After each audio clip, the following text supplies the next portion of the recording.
let's see this question. The question says identical springs of steel and copper.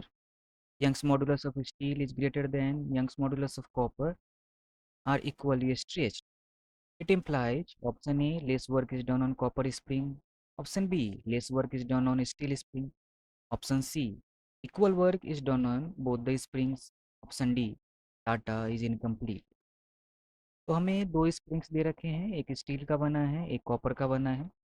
दोनों identical है, इसका मतलब उनका लेंथ एल सेम है, उनका रेडियस आर ये भी सेम है और दोनों को इक्वली स्ट्रेच किया गया है, यानी उनका change in length delta L ये भी सेम है और उनके मॉडुलस यंग्स मॉडुलस में रिलेशन है कि स्टील का यंग्स मॉडुलस कॉपर से ज़्यादा है। तो हमें फाइंड आउट करना है कि किस स्प्रिंग पर वर्क कम हुआ है।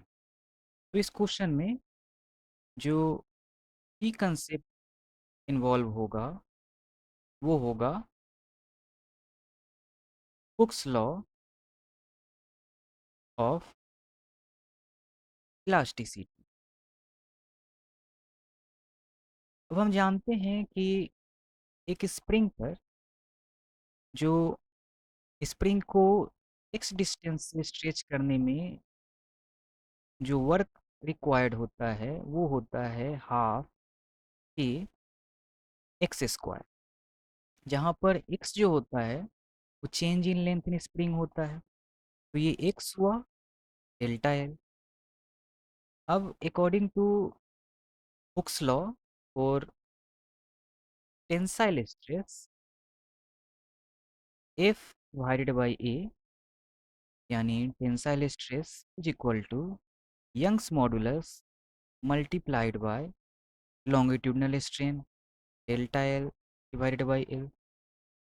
यहाँ से हमारा फोर्स का वैल्यू हो जाता है A Y multiplied by delta L divided by L. और हम जानते हैं कि स्प्रिंग के लिए फोर्स होता है F is equal to minus of x, जहाँ माइनस ये शो करता है कि direction of force is opposite to direction of this displacement. तो अगर सिर्फ मैग्नीट्यूड की बात करें तो ये हो जाएगा एफ इक्वल टू एक्स। तो हमारे पास एक फोर्स यहाँ से आया और एक फोर्स यहाँ से आया, दोनों एक ही स्प्रिंग के लिए है। तो ये दोनों को इक्वेट कर लेते हैं।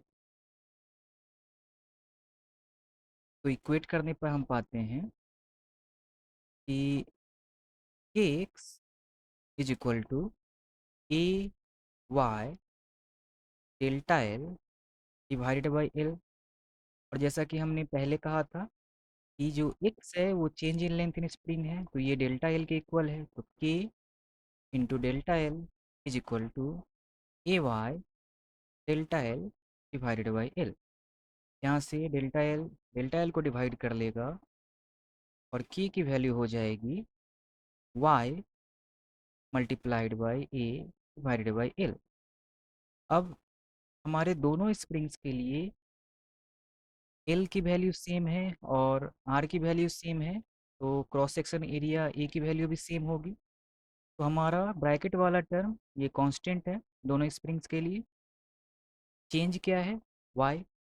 तो हमारा ई की value is directly proportional to Y. और हमारे स्प्रिंग पर वर्क की इक्वेशन से हमने देखा था कि work is equal to half k x square, जहाँ पर एक्स डेल्टा एल है जो कि दोनों स्प्रिंग के लिए सेम है। तो वर्क जो हमारा है वो डिपेंड कर रहा है के वैल्यू पर, और के वैल्यू हमारा डिपेंड कर रहा है, स्प्रिंग कांस्टेंट हमारा डिपेंड कर रहा है यंग्स मॉडुलस पे। तो वर्क किसके लिए ज़्यादा होगा, जिसके लिए स्प्रिंग कांस्टेंट के ज़्यादा होगा। और स्प्रिंग कांस्टेंट के किसका ज़्यादा होगा, जिसके लिए यंग्स मॉडुलस वाई ज़्यादा होगा। और यंग्स मॉडुलस वाई स्टील के लिए ग्रेटर है। तो वर्क डन ऑन स्प्रिंग ज़्यादा होगा, यानी वर्क डन ऑन कॉपर कम होगा। तो हम ऑप्शन देख लेते हैं कौन सा ऑप्शन मैच करता है। तो ऑप्शन नंबर ई हमारा है lace work is done on copper spring, और ये ऑप्शन हमारा करेक्ट ऑप्शन होगा। Hope you understood it well, best of luck.